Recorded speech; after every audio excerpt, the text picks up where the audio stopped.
in-depth, investigative. This is KXAN News. Well, we're starting another hot week here in Texas. A very good evening to you. I'm Jennifer Sanders. And I'm Daniel Marin. Even with the warnings, ERs are seeing more people coming in from heat-related illness, and many are people who have to work outside in these hot conditions. Nabil Ramadna tells us what anyone who has to spend time outdoors right now needs to know. A few minutes outside. I'm dying. This is not water. This is sweat. Can leave you sweaty and even dehydrated. I definitely feel like I've been drinking a lot of water. Gibbs Fortillis, a camp counselor. He says keeping campers cool is important. That's why he stays inside with his campers as much as he can. All of our sports, like maybe our more intense sports, are done indoors. But for some, there's no way to avoid working in this extreme heat. Construction crews like this spend most of their day outside, but that can be a danger. In the last 2 weeks, we've seen a dramatic increase in call volume for heat-related emergencies. What the emergency departments are seeing are those younger males coming in, workers that are working in, pretty harsh environments. According to Austin Travis County EMS, they've responded to 118 heat-related illness calls in the last 2 weeks. Unfortunately, we do see some deaths on occasion. Kristen Hullum, an RN at St. David's Round Rock Medical Center, says hydrating and taking in more electrolytes can help. But even with that, you should look for signs of heat-related illness. As soon as you start feeling a little weak, a little dizzy, maybe nauseous, that's your body telling you that it's getting overheated. Portillo says he drinks plenty of water and stays in the shade as much as he can, but when it comes to the Texas heat, he's over it. I'm from Massachusetts, so this is something I'm not used to. And as far as being here, it feels like you're in hell. Nabil Ramadna, KXAN News. And in the East Texas city of Marshall, a line worker from West Virginia died last week while working in the extreme heat. And then also in Dallas earlier this month, a U.S. Postal Service worker died from possible heat-related illness while delivering mail on his route. And going in depth right now, Governor Greg Abbott recently signed what opponents call the Death Star bill. It will take away some of the ability of local governments to pass laws that are stricter than state legislation. One casualty of the bill, Austin's rule that requires water breaks for construction workers. IBEW Local 520, which represents electrical workers, points out that Texas leads the nation in construction worker fatalities, largely due to overexposure from heat. And we do have Jim in for David this evening. And Jim, these temperatures, they're pushing ERCOT to issue a weather watch lasting through Friday, meaning extra stress on the grid. But experts anticipate grid conditions to remain normal.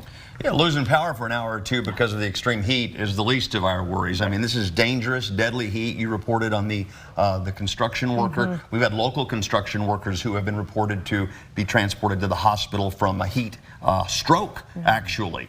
So they reported the little boy out in West Texas, Big Bend National Park, hiking out there at 119 degrees, and he didn't make it. So this is deadly stuff. This is not our normal heat, folks. I want to really emphasize that to you. Yeah, we get to 100 degrees or more, very frequently in the summertime, but we're supposed to be 94 right now. That's our average high right now, 94. This is not normal, so let's not treat it as a normal summer in Austin at this point. We've got heat advisories, excessive heat warnings in effect again today. Heat index forecast readings up to 114 degrees this afternoon. We've been as hot as 110 in Austin this afternoon. Let's take a look at what we have out there right now. Not a cloud in the sky. I mean, that sun is just beating down on us. It has dropped below 100 out in Westlake right now. Live view from our Lorenz 360 camera looking out over West Austin. Right now, it feels like 108 in Austin, 111 down in Fayette County. Even out in the hill country, no relief for you. San Sab has seen some rain lately, but they still have a heat index right now at 109. Keep in mind, most importantly, those cars, in the back seats of those cars, children might be left behind. Don't ever leave a pet in the car. We're talking at 95 degrees. It can feel like 164 degrees inside your car. That's deadly, and this can happen in minutes, folks. So please be cognizant of this when it comes to small children and to pets. That's where we see loss of life every single summer when we have heat waves like this one. Let's have this summer not be one of those. Okay, when might some relief be coming? We will talk about that coming up in First Warning Weather. All right, Jim, thanks so much. Power is out for people in South Austin, but it's not because of the heat. A construction vehicle snagged a power line and caused a small grass fire there. This happened in the area near South I-35 and East Slaughter Lane, Old Lockhart Road and Bradshaw Road, cutting off power to over 5,000 customers. We do have a look at Austin Energy's outage map, and it looks like power is coming back on. Right now, just over 1,700 customers are without power. Nurses at Ascension Seton Medical Center in Austin are starting a one-day strike tomorrow in order to, quote, protest management's resistance to bargain in good faith. Now, the group says this would be the biggest nursing strike in Texas history. A statement from Ascension Seton reads in part, quote, "We are disappointed that National Nurses United made the decision to proceed with a strike, especially given the hardship this presents for our associates and their families, and that they, quote, have a comprehensive plan in place to ensure that there is no disruption in service for those who are entrusted to our care."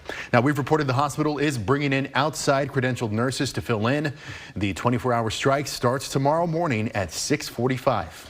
Florida Governor and Republican presidential candidate Ron DeSantis visited the Texas border today to call for greater border control. Now, among the governor's proposals, use military resources to block the flow of fentanyl, restore the Remain in Mexico policy, end birthright citizenship, and strengthen penalties for human trafficking.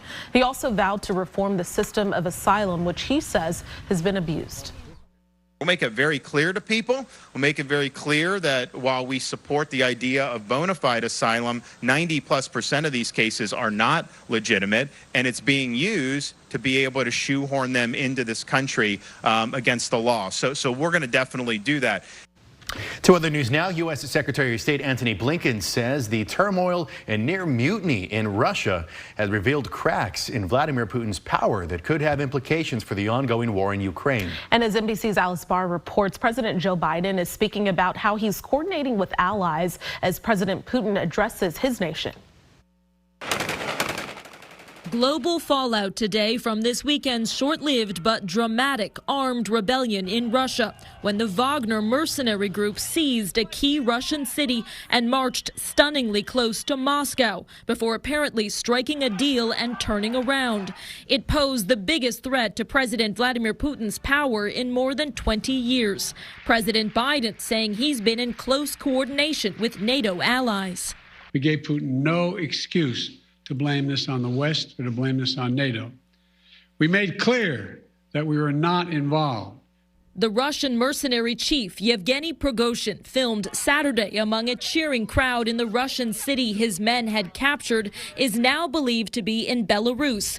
In a new audio recording today, he says he was not trying to oust Putin from power, but acted to protect his fighters, who he claims without evidence Russian forces had intentionally bombed. Prigozhin says his mercenary troops have refused demands to be absorbed into the Russian military, whose leadership he has forcefully accused of botching the invasion of Ukraine. I think we've seen more cracks emerge in the Russian facade.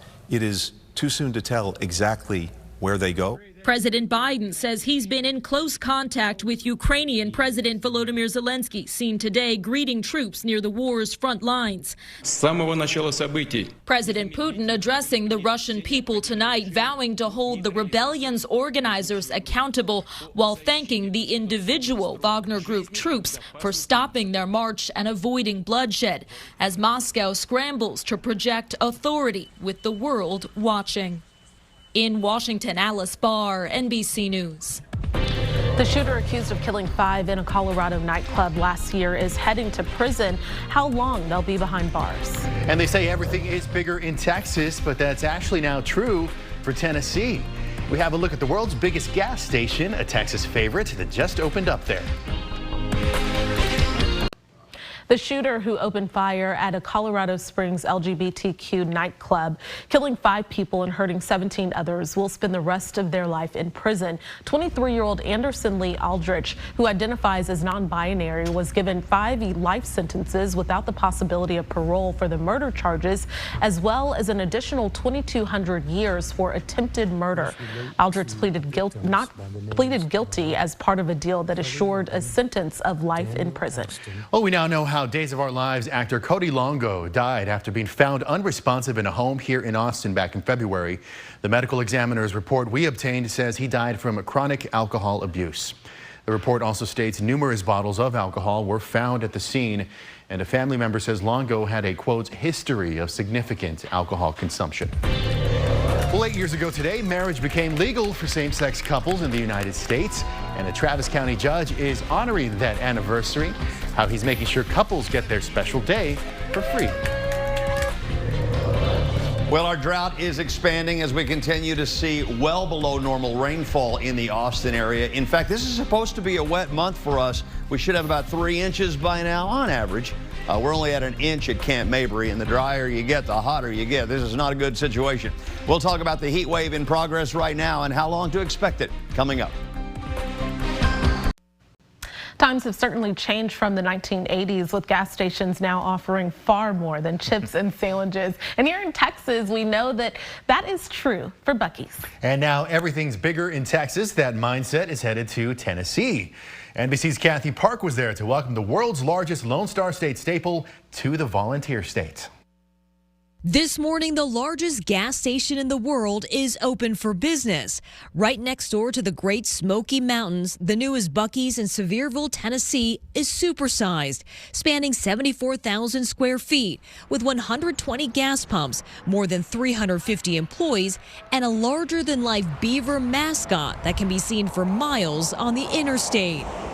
Y'all, Buc-ee's is the mecca of the South. Born in Texas in 1982, the Buc-ee's chain expanded across the South, becoming a freeway phenomenon, offering travelers more than just a spot to fuel up. Let's see what all the fuss is about.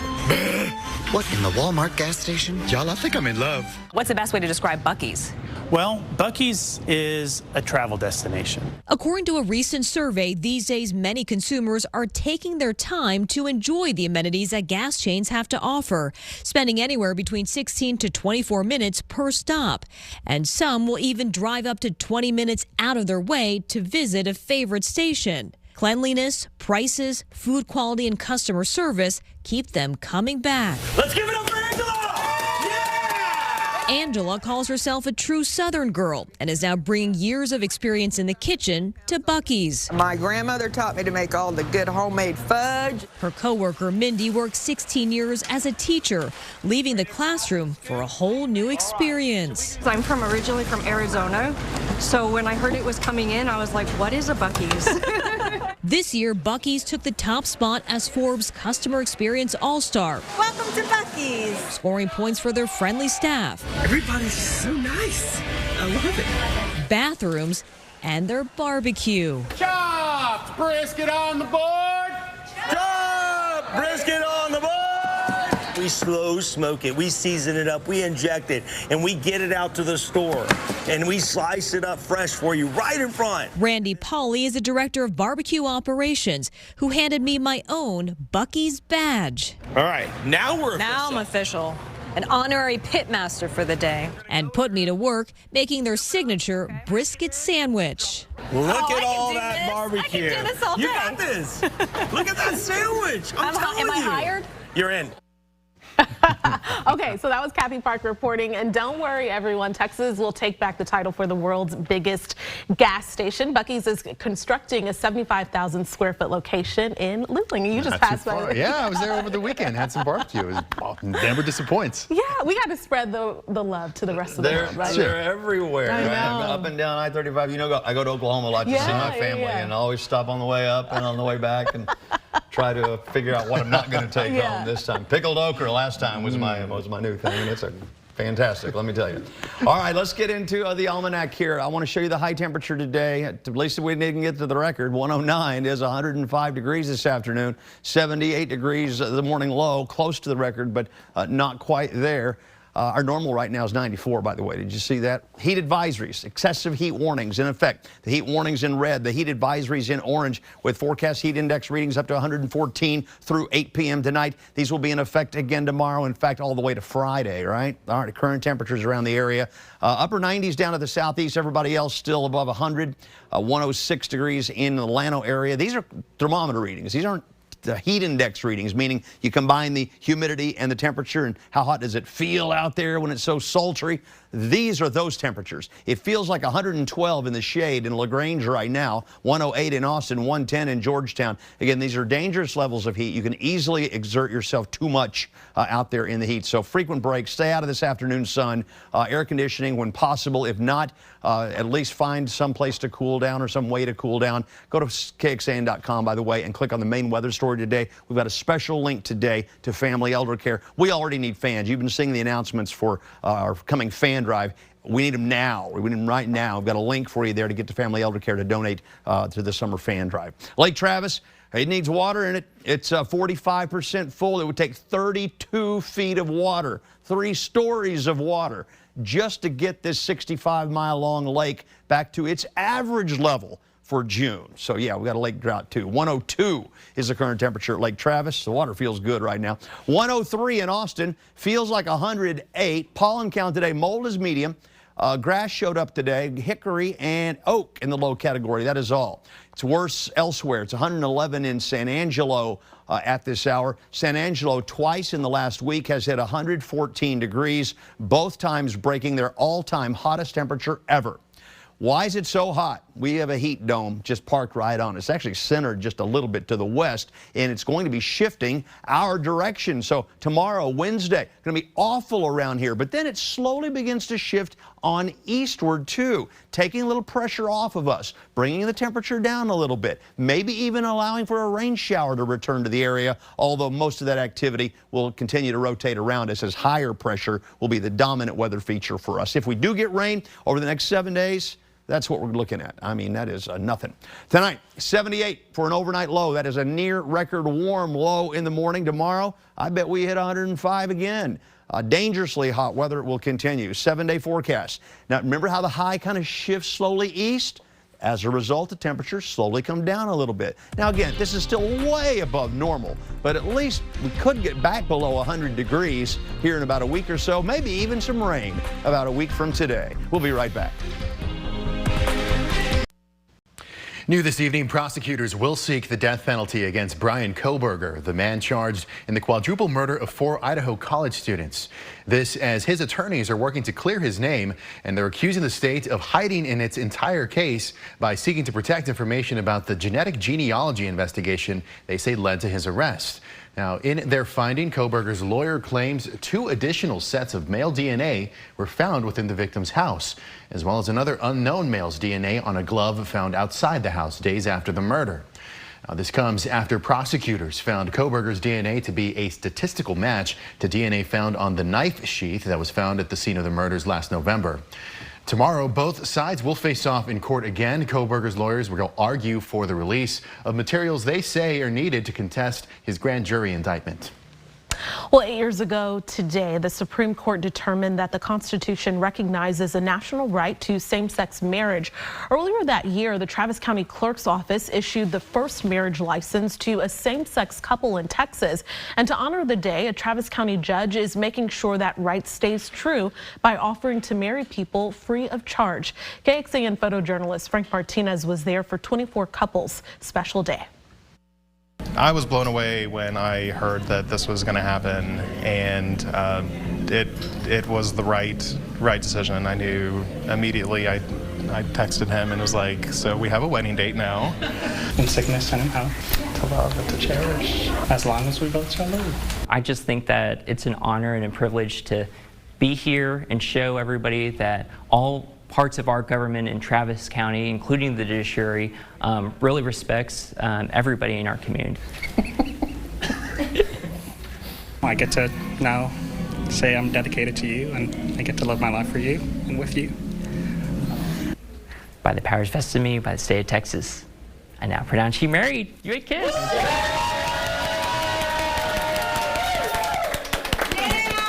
Well, we didn't have to pay for a camera crew. We've got hors d'oeuvres, we've got flowers, we've got decorations. It was everything we could have wanted. I think it was real special. And congratulations to all the couples. Well, coming up on KXAN tonight at 7, it's a new episode of American Ninja Warrior, followed by The Wall at 8 o'clock. And then at 9 o'clock, it's The Weakest Link. And then we'll be back with KXAN News at 10. And of course, you can join us an hour earlier for KXAN News at 9 o'clock on the CW Austin. Here's where to find us.